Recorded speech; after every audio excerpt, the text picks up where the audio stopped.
আসসালামু আলাইকুম, কি খবর কমার্সিয়ানরা? তো তোমরা আমাকে অনেকেই রিকোয়েস্ট করেছিলে যে ভাইয়া আমি সায়েন্স থেকে কমার্সে এসেছি, আমার বেসিক বুঝতে অনেক প্রবলেম হয়। বা তোমরা এমন অনেকেই আছো যারা 9-10-এ ভালো মতো পড়াশোনা করোনি, তোমাদের বেসিকের বড় ধরনের একটা ঘাটতি থেকে গিয়েছে। তো তাদের জন্যই আমি সম্পূর্ণ ফ্রিতে একটা বেসিক মাস্টার ক্লাস আয়োজন করেছি, যেইখানে তোমার একটা প্লেলিস্ট ক্রিয়েট করে দিব।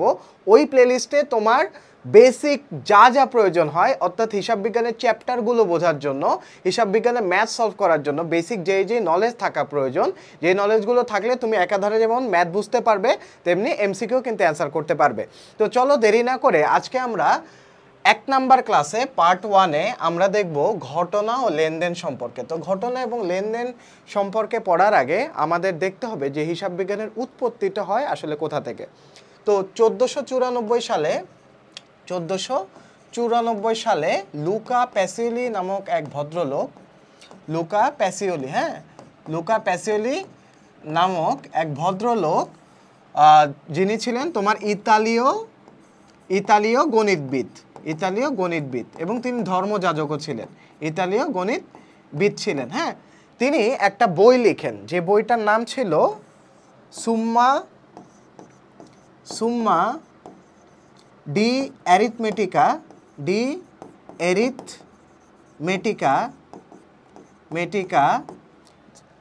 জিওমেট্রিয়া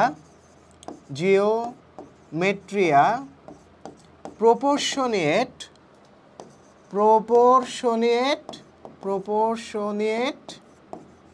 তারপরে প্রপোর্শনালিটা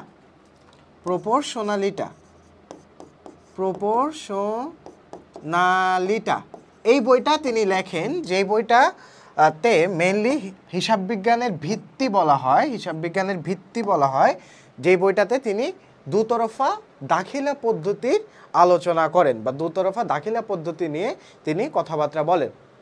ওইখান থেকে মূলত তোমার হিসাব বিজ্ঞানের ধারণার প্রয়োগ শুরু হয় এবং উৎপত্তি ঘটে। তো হিসাব বিজ্ঞান পড়তে গেলে দেখবা শুরুতে আমাদের যে বিষয়টা জানার প্রয়োজন হয়, এটা হচ্ছে ঘটনা কি এবং লেনদেন কি। আমাদের আর্থিক ঘটনা শুরু হয় লেনদেনের মাধ্যমে, এবং সকল ধরনের অনার্থিক ঘটনা হচ্ছে তোমার ঘটনার মধ্যে পড়ে। যেমন আমি তোমাকে এখন পড়াচ্ছি, এটা একটা ঘটনা। তোমার বাসায় কারেন্ট চলে গিয়েছে, এটা একটা ঘটনা। তুমি ফুটবল খেলতে গিয়েছো, এটা একটা ঘটনা। কিন্তু আমি যখন তোমাকে পড়াবো, সেটা বিনিময়ে যখন তুমি আমাকে বেতন দিবে, এটা একটা আর্থিক ঘটনা। তো ওইটা হবে লেনদেন। তুমি যখন আমাকে বেতন দিবে তখন সেটা হবে লেনদেন। যখন আমি তোমাকে শুধু পড়াচ্ছি, এটার সাথে কোনো অর্থের সংশ্লিষ্টতা নেই, তখন হবে এটা ঘটনা। তো আমার হিসাব বিজ্ঞানের শুরুতেই যে জিনিসটা বোঝার প্রয়োজন হয়, ঘটনা এবং লেনদেনের মধ্যে পার্থক্য কী। তো লেনদেন শনাক্ত করতে পারলেই আমরা ঘটনা এবং লেনদেনের মধ্যে আমরা আইডেন্টিফাই করতে পারবো যে কোনটা ঘটনা এবং কোনটা লেনদেন। তো ঘটনা, সবাই লিখে রাখো যে ঘটনা হচ্ছে অনার্থিক যেসব কাজগুলো থাকবে সব হচ্ছে ঘটনার মধ্যে পড়বে, আর আর্থিক যেসব কাজ থাকবে সব হচ্ছে লেনদেনের মধ্যে পড়বে। এতটুকু ক্লিয়ার? এই যে আমি তোমাকে একটা উদাহরণ দিলাম যে আমি তোমাকে পড়াচ্ছি, এটা শুধুমাত্র একটা ঘটনা, কিন্তু পড়ানোর বিনিময়ে তুমি যখন আমাকে বেতন বা যে কোনো একটা সম্মানী প্রদান করবে, তখন সেটা হবে কি তোমার লেনদেন, কারণ এটার মধ্যে অর্থ সংশ্লিষ্টতা চলে এসেছে। তারপর আমি বললাম যে তুমি খেলতে গিয়েছিলে, এটা হচ্ছে একটা ঘটনা, কিন্তু এই খেলার বিনিময়ে যখন তোমাকে সম্মানী প্রদান করা হয় বা যখন তোমাকে বেতন প্রদান করা হয়, তখন সেটা হবে কি লেনদেন। তো এটাই হচ্ছে লেনদেন এবং ঘটনার মধ্যে বেসিক পার্থক্য। তো এখন আমরা কিছু লেনদেনের বৈশিষ্ট্য সম্পর্কে শিখব। লেনদেনের অনেক প্রকার বৈশিষ্ট্য আছে। তো লেনদেনের প্রথম বৈশিষ্ট্যটা হচ্ছে এটার কমপক্ষে দুটি পক্ষ থাকতে হবে। কয়টা পক্ষ? কমপক্ষে দুটি পক্ষ থাকতে হবে। এবং লেনদেনটা অবশ্যই কি অর্থের অঙ্কে পরিমাপযোগ্য হতে হবে। অর্থের অঙ্ক দ্বারা যদি আমরা পরিমাপ না করতে পারি, তাহলে সেটা লেনদেন বলে গণ্য হবে না। যেমন তুমি খেলতে গিয়েছিলে আজকে বিকেলে মাঠে খেলতে গিয়েছিলে, এটার মধ্যে কোনো অর্থের অঙ্কে পরিমাপযোগ্য করতে পারবো, অর্থের অঙ্ক দ্বারা আমরা পরিমাপ করতে পারবো এমন কোনো কিছু আমরা খুঁজে পাইনি, অর্থাৎ এর মধ্যে কোনো অর্থ সংশ্লিষ্টতা নেই। তাই এটা লেনদেন নয়, এটা শুধুমাত্র ঘটনা। তো লেনদেনের মধ্যে অনেকগুলো বৈশিষ্ট্য আছে, এখানে মেইন বৈশিষ্ট্য হচ্ছে তিনটা। কয়টা ভাইয়া? তিনটা। তো প্রথম বৈশিষ্ট্যটা হচ্ছে লেনদেনে অবশ্যই কমপক্ষে দুইটি পক্ষ থাকতে হবে। হ্যাঁ, দুইটি পক্ষ থাকতে হবে এবং দুইটি পক্ষের মধ্যে একটা পক্ষ সুবিধা প্রদান করবে। দুইটি পক্ষের মধ্যে একটা পক্ষ হচ্ছে সুবিধা প্রদানকারী পক্ষ থাকবে, সুবিধা প্রদানকারী পক্ষ থাকবে, আর একটা পক্ষ হচ্ছে সুবিধা গ্রহণকারী পক্ষ থাকবে। সুবিধা গ্রহণকারী পক্ষ। তো নরমালি দুতরফা দাখিলা পদ্ধতির বৈশিষ্ট্য অনুযায়ী সুবিধা গ্রহণকারী পক্ষকে বলা হয় ডেবিট পক্ষ এবং সুবিধা প্রদানকারী পক্ষকে বলা হয় ক্রেডিট পক্ষ। এই যে সুবিধা গ্রহণকারী পক্ষের নাম কি? ডেবিট পক্ষ। হ্যাঁ, এটা একটু লিখে রাখো। সুবিধা গ্রহণকারী পক্ষের নাম হচ্ছে ডেবিট পক্ষ, অর্থাৎ সুবিধা গ্রহণকারী বা সুবিধা গ্রহীতা, আর সুবিধা প্রদানকারী পক্ষের নাম হচ্ছে ক্রেডিট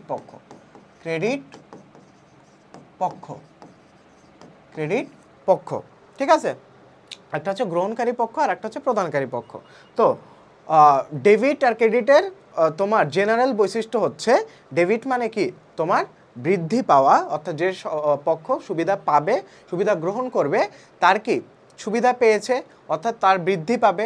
তো এই জন্য সুবিধা গ্রহণকারী পক্ষকে বলা হয় ডেবিট এবং সুবিধা প্রদানকারী, অর্থাৎ যার থেকে চলে গিয়েছে, মাইনাস হয়ে গিয়েছে, তাকে বলা হয় ক্রেডিট। ঠিক আছে, আমরা পরবর্তীতে আরও বিস্তারিত আলোচনা করব। তো এখন দেখো, লেনদেনের তিনটা বৈশিষ্ট্য আছে। হ্যাঁ, লেনদেনের মূলত তিনটা বৈশিষ্ট্য দেখে আমরা আইডেন্টিফাই করি যে এটা লেনদেন নাকি এটা ঘটনা। প্রথম হচ্ছে অর্থের অঙ্কে পরিমাপযোগ্য হতে হবে। যেমন 5,000 টাকা প্রদান, 5,000 টাকা প্রদান। ধরো মুদি দোকানিকে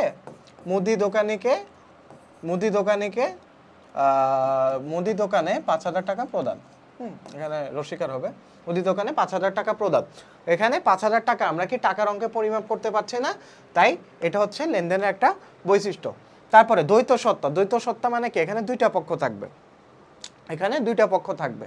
ওই যে বললাম যে দুইটা পক্ষ থাকবে, যে তোমার সুবিধা গ্রহণকারী পক্ষ থাকবে আর একটা সুবিধা প্রদানকারী পক্ষ থাকবে।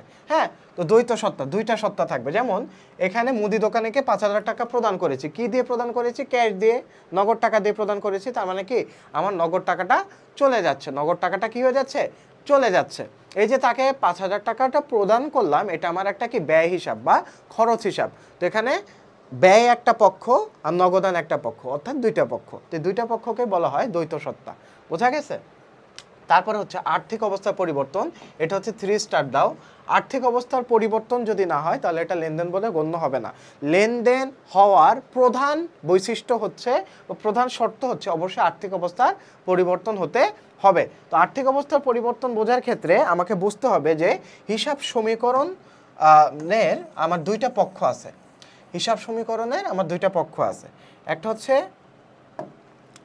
একটা হচ্ছে তোমার A = L + OI। হ্যাঁ, বাম দিকের একটা পক্ষ, ডান দিকের একটা পক্ষ। তো A = অ্যাসেট বা সম্পদ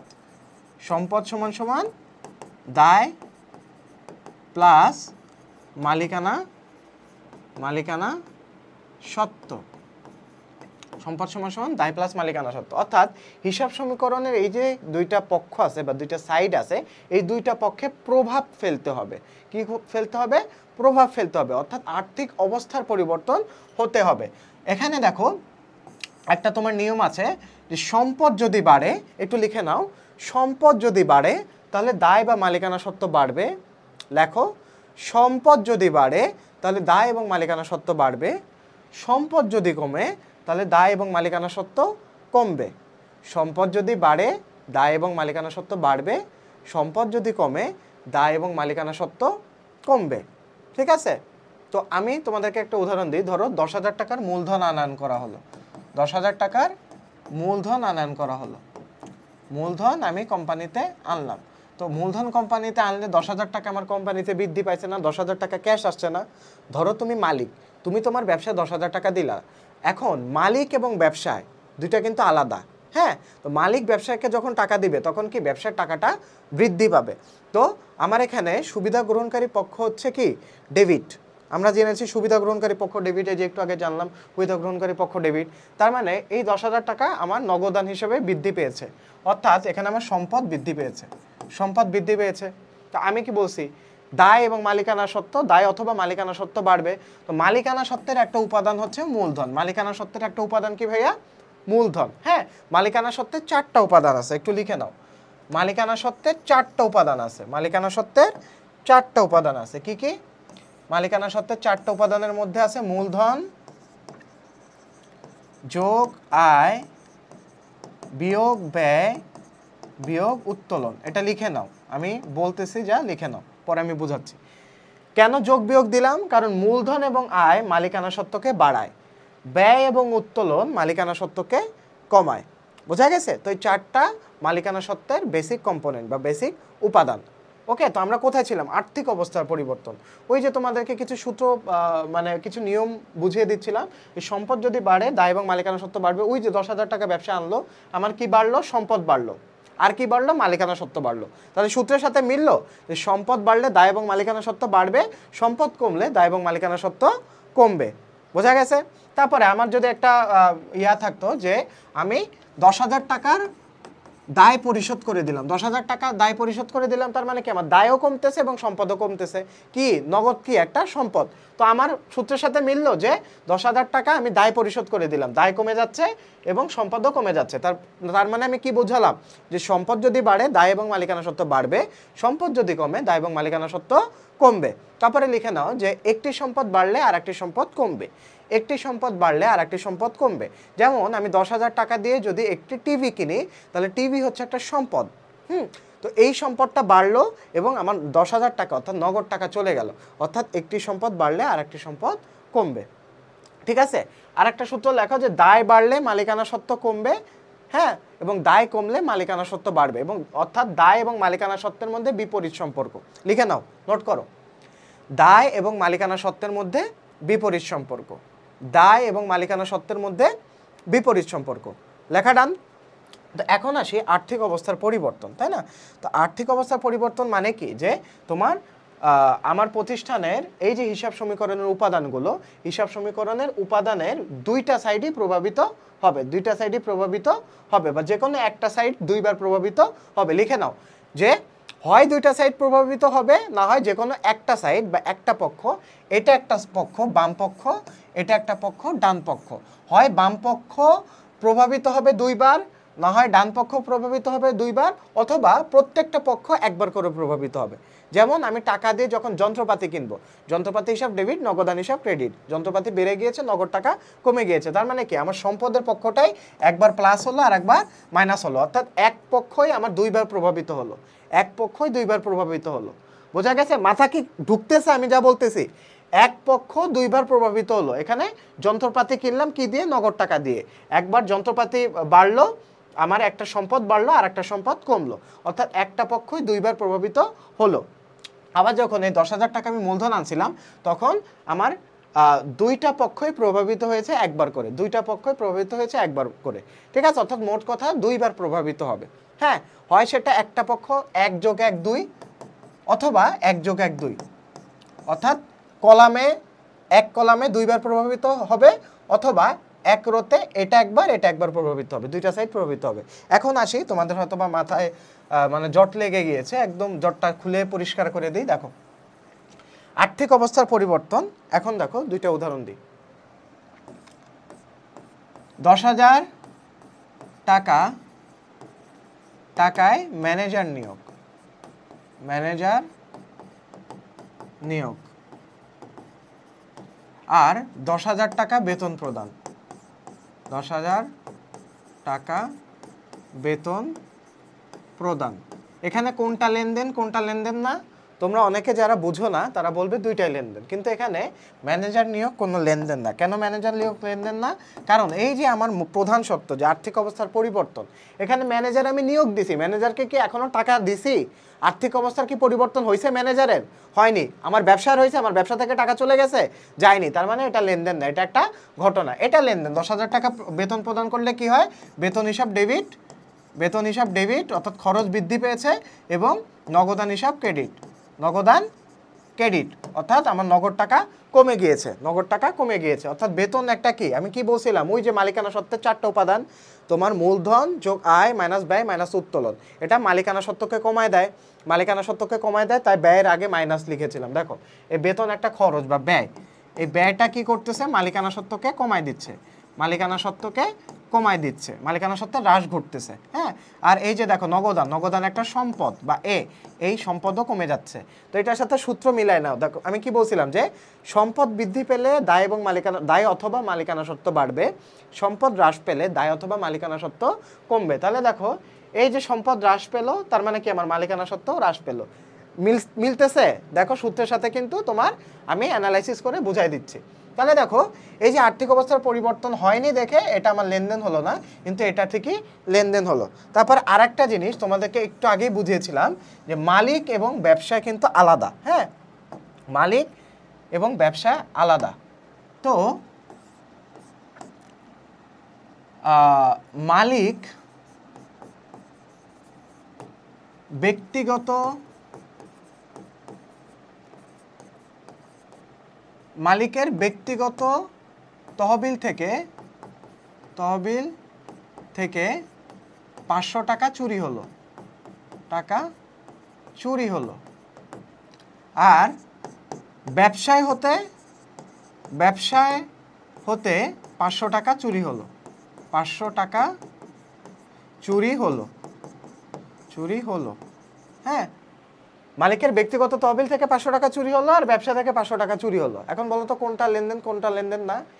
এটা লেনদেন না, কারণ এখানে মালিকের ব্যক্তিগত তহবিল থেকে চুরি হয়েছে, এটা আমার ব্যবসার সাথে কোনো সম্পর্কিত না, অর্থাৎ ব্যবসা এটা দেখার বিষয় না। বোঝা গেছে? কিন্তু এখানে ব্যবসায় থেকে 500 টাকা চুরি গেছে, তার মানে এটা আমার ক্ষতি হয়েছে, অর্থাৎ নগদ টাকা চলে গিয়েছে এবং ক্ষতি হিসাবে তোমার 500 টাকা চলে গিয়েছে। তো ক্ষতি হিসাবে 500 টাকা চলে গিয়েছে, এটা একটা তোমার কি ব্যয় বা খরচ, ব্যয় বা খরচ, অর্থাৎ এটা মালিকানা সত্ত্বকে কমিয়েছে এবং নগদ টাকা অর্থাৎ সম্পদকে কমিয়েছে, অর্থাৎ এখানে সম্পদও কমলো এবং নগদ টাকাও কমলো। ঠিক আছে? তো এই যে তোমার বেসিকগুলো, এই বেসিকগুলো তোমাকে আইডেন্টিফাই করতে হেল্প করবে যে কোনটা লেনদেন এবং কোনটা লেনদেন না। এটা one of the very basic, যেটা তোমার অবশ্যই জানা প্রয়োজন, কারণ এই লেনদেন থেকেই তোমার সব কিছু শুরু হয়। লেনদেন থেকে তোমার একটা কোয়েশ্চেন আসবে, এখান থেকে সৃজনশীল পাবা, এখান থেকে অনেক এমসিকিউ পাবা। তো আজকের বেসিক ক্লাস এই পর্যন্ত, এরকম আরও অনেক বেসিক ক্লাস তোমার ফ্রিতে আমি অ্যাড করে দিব, এবং আমাদের প্রত্যেকটা চ্যাপ্টার কিন্তু এভাবে কনসেপ্ট ক্লাস প্লাস হচ্ছে ম্যাথ সলভিং ক্লাস হিসেবে সাজিয়ে দেওয়া হয়েছে আমাদের এই একাডেমিক অ্যাক্সেলারেশন কোর্সে। তাই কোর্সে যারা এখনও যুক্ত হওনি, কোর্সটা দেখতে পারো, কোর্সের ডেমো ক্লাস ওয়েবসাইটে দেওয়া থাকবে। তো আশা করি তোমরা বুঝতে পেরেছো আজকের ক্লাসটিতে সব কিছু। তো তোমাদের আরও কোনো কিছু জানার থাকলে অবশ্যই কমেন্ট করতে ভুলবে না, এবং যারা চ্যানেলে নতুন আছো অবশ্যই সাবস্ক্রাইব করে দিবে এবং ভিডিওটি শেয়ার করে দিবে। তো দেখা হচ্ছে পরবর্তী ভিডিওতে। আসসালামু আলাইকুম।